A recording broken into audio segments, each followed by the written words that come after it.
नमस्कार। आज इस वीडियो के माध्यम से मैं आप सभी को बताना चाहता हूं कि जो श्रृंखला के बारे में हमने आपसे चर्चा की थी कि कुछ ऐसी विशेष परिस्थितियां होती हैं जिसे हम इमरजेंसी सिचुएशंस बोलते हैं, जिसमें अक्सर कमोबेश कोई ना कोई हमारे रिश्तेदार, हमारे जान पहचान के लोग या खुद हम फंस जाते हैं। और ये मेडिकल इमरजेंसीज जो होती है, इसमें समझ नहीं आता कि अचानक से क्या करें। या तो हम बहुत ज़्यादा घबरा जाते हैं, परेशान होते हैं, या फिर हमें सूझबूझ के साथ काम करने की इतनी समझ नहीं हो पाती कि इमीडिएट क्या करना है, इस कंडीशन में क्या किया जाए, कैसे किया जाए। और वो जो समय होता है, कुछ घंटों का, कुछ मिनट्स का, वो समय बीत जाता है इन डिसीजन में, और जिसका प्रभाव ये पड़ता है कि मरीज गंभीर से अति गंभीर अवस्था में पहुंच जाते हैं। अब इसका उपाय क्या है? तो आज ऐसी ही एक सिचुएशन की परिचर्चा आपके साथ कर रहा हूं मैं, डॉक्टर अभिषेक रंजन। आपको आज मैं बताने वाला हूं कि अगर सपोज अचानक से सर में तेज दर्द हो, दिखने में अंधेरा अंधेरा सा होने लगे, धुंधला दिखने लगे, तेज दर्द हो और धड़कनें तेज बढ़ जाए, तो क्या कर सकते हैं? अक्सर ऐसा देखा गया है कि ऐसे सिचुएशन में जो आपकी बीपी है वो नॉर्मल बीपी ना होकर के ऊपर के साइड में रिकॉर्ड की जाती है, अगर ये सारे लक्षण एक साथ आए या इनमें से कुछ एक आध लक्षण भी हो तो। अब क्योंकि एक हाइपरटेंशन बहुत सब्जेक्टिव चीज है, इस वजह से मैं अपने सारे पेशेंट्स को, जिनके स्पेशली मदर फादर कहीं ना कहीं हार्ट के पेशेंट हैं, बीपी के पेशेंट हैं, डायबिटीज के पेशेंट हैं, या कोलेस्ट्रॉल की दवाइयां लेते हैं, जिनकी एलडीएल हाई रहती है, डिसलिपिडीमिया के पेशेंट्स हैं, या किडनी के पेशेंट हैं, कमोवेश उनके जो सिबलिंग्स हैं, उनके भाई बहन हैं, या उनके जो बच्चे हैं, ऐसा अगर परिवार में आपके इतिहास है, हिस्ट्री है, तो विशेष तौर पे आपको साल में 6 महीने पे एक बार अपने बीपी का मेजरमेंट अवश्य कराना चाहिए। अब अगर ऐसी सिचुएशन है कि घर के आसपास या घर के अंदर किसी को सडनली हार्ट बीट बहुत तेज हो जाए, पसीने आने लगे, आपको लगे कि धुंधला दिख रहा है, हो सकता है कि सर में तेज दर्द हो भारीपन के साथ, तो ये बीपी हाई होने के भी लक्षण हो सकते हैं। सबसे पहले करना क्या है, एक और नियम आपको समझना है कि जो घर पे बीपी नापी जाती है उसमें पेशेंट को लेटा करके बेड के ऊपर और बाएं हाथ के तरफ से बीपी नापने का रिवाज है। और इसमें जो हार्ट का लेवल है, जो आपके चेस्ट का लेवल है, उस लेवल पर हाथ को रखना है, यानी हाथ को बहुत ऊपर या बहुत नीचे नहीं रख सकते। दूसरा बात, जो आप पेशेंट के लेफ्ट साइड में बैठ करके पूरे से कफ को बांध करके और उसके बाद उसके बीपी को मेजर करना है। अगर आप इलेक्ट्रॉनिक डिजिटल मशीन से बीपी का मेजरमेंट कर रहे हैं तो ये याद रखें कि कम से कम 3 मेजरमेंट करनी है और तीनों का एवरेज निकालना है। और अगर आपके पास मैनुअल बीपी है, जो स्पिग्मो मैनोमीटर बोलते हैं, मर्क्यूरी से बीपी अगर आपको आती है लेने, ये बहुत अच्छा है, सर्वोत्तम है, उससे भी आप बीपी का मेजरमेंट कर सकते हैं। अगर आपने देखा कि बीपी बहुत हाई है, 180 है, सिस्टोलिक बीपी ऊपर वाली, या इससे भी ज्यादा है, 170 है, 160 या इससे ज्यादा है, उस कंडीशन में क्या करना चाहिए? आप नजदीकी के अस्पताल हमेशा जा सकते हैं कि ये ऑप्शन तो होती है, लेकिन इससे इतर ये नहीं करना, पैनिक नहीं करना है कि अभी क्या करें, अभी क्या करें।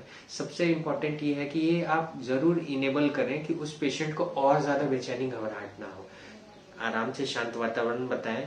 पेशेंट का अगर बीपी हायर भी है तो पेशेंट को ये बताएं कि थोड़ी सी बीपी बढ़ी हुई है, बहुत ज्यादा ये ना बताएं अरे बीपी इतनी ज्यादा बढ़ गई है, आपकी हालत बहुत खराब है, हमें जाना पड़ेगा। आप अगर अंदर में कंटेन करके रखोगे तो पेशेंट की बीपी और बढ़ने के चांसेस कम रहेंगे।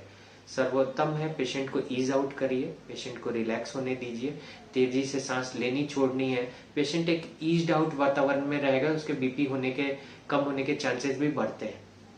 अगर बीपी बहुत हाई है, नजदीकी चिकित्सक के पास जाना अवश्य संभव ही है, इसको जाना ही जाना चाहिए। तत्कालिक में लेबेटालॉल, निकार्डिया, अलग अलग ब्रांड नेम की दवाइयां आती हैं, लेबेटा से लेबेटालॉल है, निकार्डिया जो निकार्डिपिन है, ये कुछ ऐसी मेडिसिन हैं जिन मेडिसिन के सेवन के बाद बीपी 20 मिनट से 30 मिनट के अंदर नीचे के स्तर पे आने लगता है। जैसे कि हर एक दवाई के अपने साइड इफेक्ट होते हैं, जैसे निकार्डिपिन के भी साइड इफेक्ट होते हैं, आपको लेबेटालॉल के भी हो सकते हैं। इस वजह से विशेष करके अगर सांस के कोई रोगी है, अस्थमा इत्यादि है, तो उस कंडीशन में लेबेटालॉल कॉन्ट्राइंडिकेटेड हो सकता है।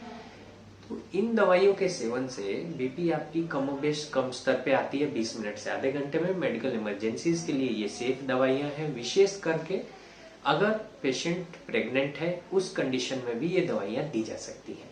लेकिन इसका डोज क्या होगा, ये आपके वजन से चलती है, कितना आपका वेट है, कितना आपका शुगर का स्तर, आपके टोटल बीपी का स्तर है, ये सारी चीजें आपके चिकित्सक आपके फिजिकल एग्जामिनेशन के बाद तय कर सकते हैं। लेकिन घर पे अवश्य इनको रखना चाहिए। कोशिश ये करनी चाहिए कि अगर मेडिकल इमरजेंसी है तो नजदीकी चिकित्सक या अस्पताल में जा सकते हैं तो जाएं। अगर इतना समय नहीं है, बीपी बहुत तेजी से हाई बढ़ा है, तो फिर ये दोनों दवाइयां की एक एक गोलियों का सेवन करने से आपका बीपी जो है बहुत हायर स्टेज से लोअर स्टेज पे 20 से आधे घंटे में आ जाएगा, जिससे आपके न सिर्फ ब्रेन स्ट्रोक, हेमरेजिक स्ट्रोक होने का खतरा कम हो जाएगा, हार्ट अटैक का खतरा कम होगा, बल्कि बढ़े हुए बीपी से अनेक बहुत प्रकार की असुविधाएं या मरीज के गंभीर अवस्था में जाने की कंडीशन से भी मुक्ति मिलती है।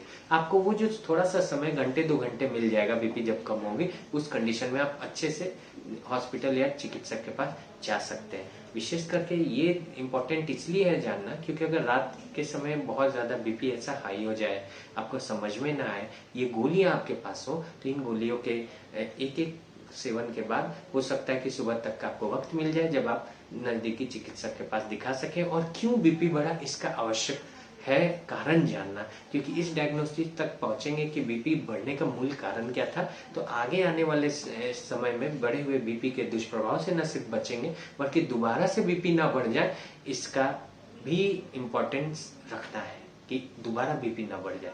हाँ, ये बात अहम है कि इन दवाइयों का सेवन केवल डॉक्टरी सलाह के बाद ही करनी चाहिए और लगातार सेवन करने से बचना चाहिए। ये बस एसओएस की मेडिसिन होती हैं जिसमें हायर बीपी के लिए तुरंत आराम मिलता है, लेकिन ये कभी भी डॉक्टर, चिकित्सक सलाह या अस्पताल को रिप्लेस नहीं कर सकते। तो आज के लिए इस वीडियो में इतना ही।